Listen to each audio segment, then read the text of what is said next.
عالمی صہیونی شیعی ایرانی سازشوں کو ایک بار پھر ناکام بنا دیا۔ کراچی میں ملیر سے نکلیں، قائد آباد سے نکلیں، گرو مندر تک آتے ہوئے 12 امام باڑے آتے ہیں، لیکن کسی سنی مسلمان نے ان تبرعی مراکز کی طرف انگلی بھی نہیں اٹھائی۔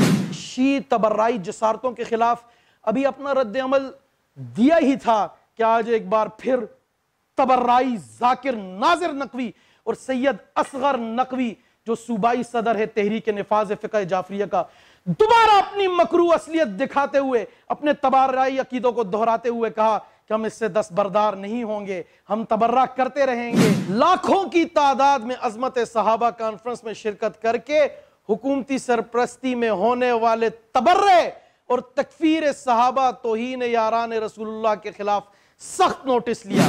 2-4 آنٹیوں کو گھنٹوں دکھانے والا میڈیا حقیقی پاکستانی عوام کی خبر بھی نہ لگا سکا، اور تحریک انصاف کی عوام دشمن پالیسیوں کی دن رات احمقانہ دفاع کرنے والے تجزیہ کار جو ہے وہ 2 لفظ بھی نہ بول سکے۔ لاکھوں کا مجمع، نہ کوئی شیشہ ٹوٹا، نہ گملہ ٹوٹا، نہ پتہ گرا، نہ موبائل سروس بند ہوئی، نہ دکان بند ہوئی، نہ بازار بند ہوئے، نہ کسی کا کاروبار زندگی ٹھپ ہوا۔ سی پیک کے خلاف ایرانی بھارتی گٹھ جوڑ کا یہ بھی حصہ تھا کہ پاکستان کو فرقہ واریت کی آگ میں دھکیلا جائے۔ تحریک انصاف کی حکومت سنی مذہبی طبقے کے لیے روز اول سے نامساعد حالات پیدا کرتی آ رہی ہے۔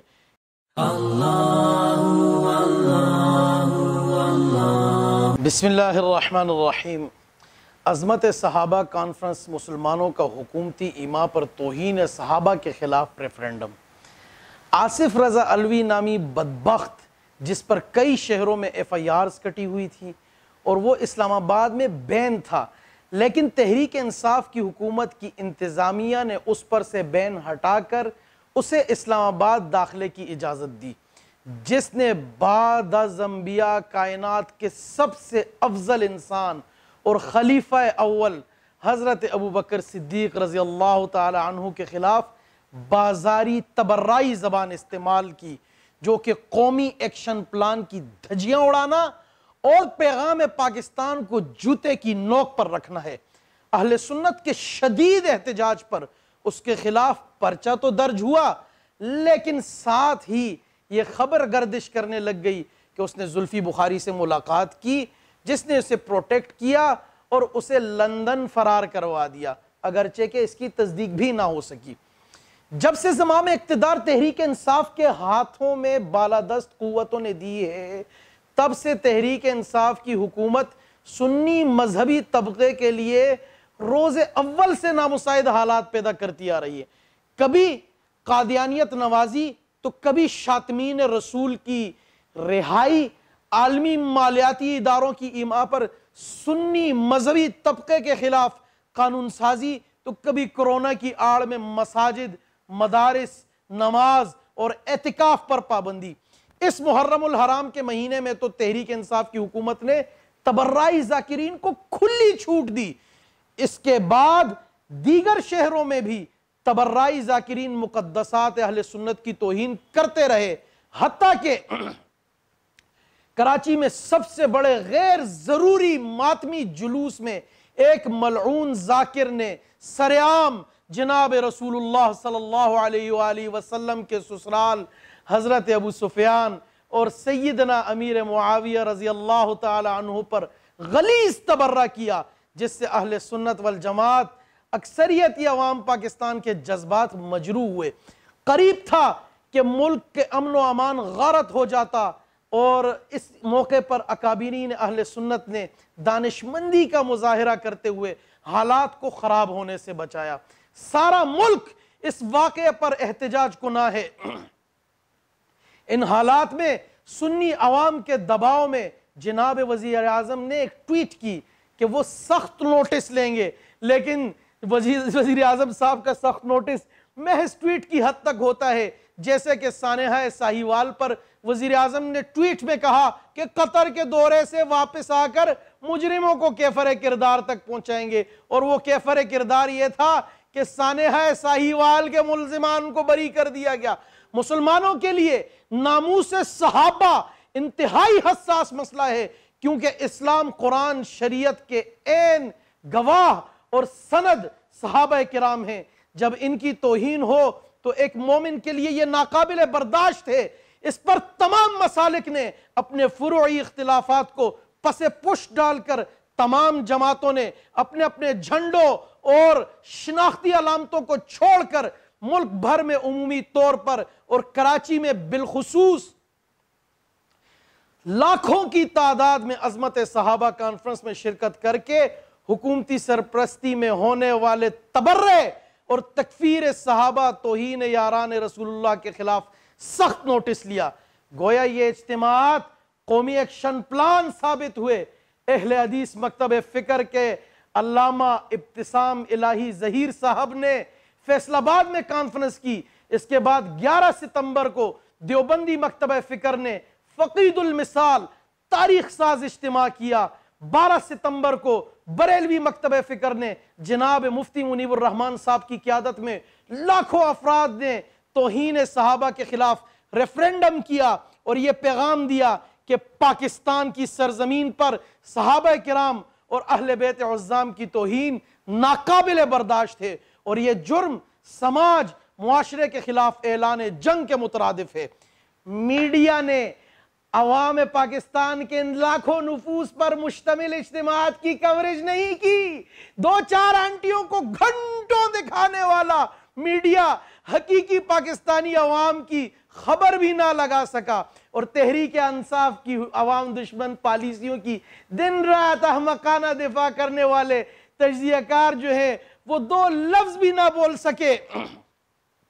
7 ستمبر یوم الفتح پشاور جمعیت علماء اسلام کی ختم نبوت جو ہے کانفرنس چل رہی ہے اور تحفظ عظمت صحابہ کانفرنس اس کے بعد ہوئی جس نے تمام تر سابقہ ریکارڈ توڑ دیے۔ اسی طرح یہ کراچی والی 11 ستمبر والی عظمت صحابہ کانفرنس جو کراچی کی تاریخ کا سب سے بڑا غیر سیاسی اجتماع تھا، اسے بھی بلیک آؤٹ کر رکھا تھا۔ میڈیا آخر کر کیا رہا ہے؟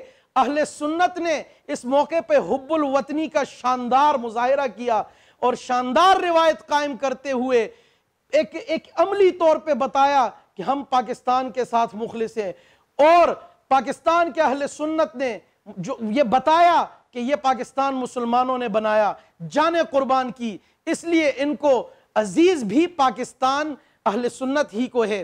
لیکن اہل تشیع نے پاکستان کو فرقہ واریت میں دھکیلنے کی حکومتی سرپرستی میں کوشش کی، اور یہ سرپرستی جو ہے حکومتی ایرانی شورشی جو نفسیات کے تحت پورے پاکستان میں انہوں نے کوشش کیا کی کہ ہم پاکستان میں ایک شورش بپا کر دیں، لیکن علماء اہل سنت اور عوام پاکستان نے انتہائی بردباری اور تحمل کا مظاہرہ کرتے ہوئے پاکستان کے امن کو محفوظ بنایا اور عالمی صہیونی شیعی ایرانی سازشوں کو ایک بار پھر ناکام بنا دیا اور متفقہ بیانیہ دیا کہ پاکستان میں توہین صحابہ کے لیے کوئی جگہ نہیں۔ علماء نے پرامن ریلیاں نکالی، کراچی میں ملیر سے نکلیں، قائد آباد سے نکلیں، گرو مندر تک آتے ہوئے 12 امام باڑے آتے ہیں، لیکن کسی سنی مسلمان نے ان تبرعی مراکز کی طرف انگلی بھی نہیں اٹھائی۔ لاکھوں کا مجمع، نہ کوئی شیشہ ٹوٹا، نہ گملہ ٹوٹا، نہ پتہ گرا، نہ موبائل سروس بند ہوئی، نہ دکان بند ہوئی، نہ بازار بند ہوئے، نہ کسی کا کاروبار زندگی ٹھپ ہوا، ملک میں نہ کوئی کرفیو کی سی فضا قائم ہوئی۔ اور اس طرف دوسری طرف آپ دیکھیں کہ جن کے غیر ضروری ماتمی جلوسوں کے وقت سارا کاروبار زندگی معطل، ملک میں کرفیو ڈنڈوں سوٹوں اور خنجروں سے مسلحہ ہو کر عجیب سی دہشت پیدا کرتے ہیں۔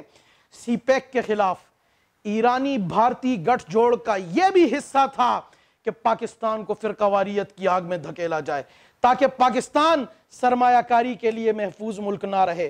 ایسے موقع پر جب وطن عزیز معاشی طور پر مشکل وقت سے حکومت کی نااہلی اور نالائکی اور غیر سنجیدگی کی وجہ سے گزر رہا تھا، تو اس وقت تبرعی ذاکرین کا صہیونی خواہشات کی تکمیل کے ذریعے جو ہے اس قسم کی حرکتیں کرنا ایک الارمنگ سچویشن تھی، الارمنگ صورتحال تھی۔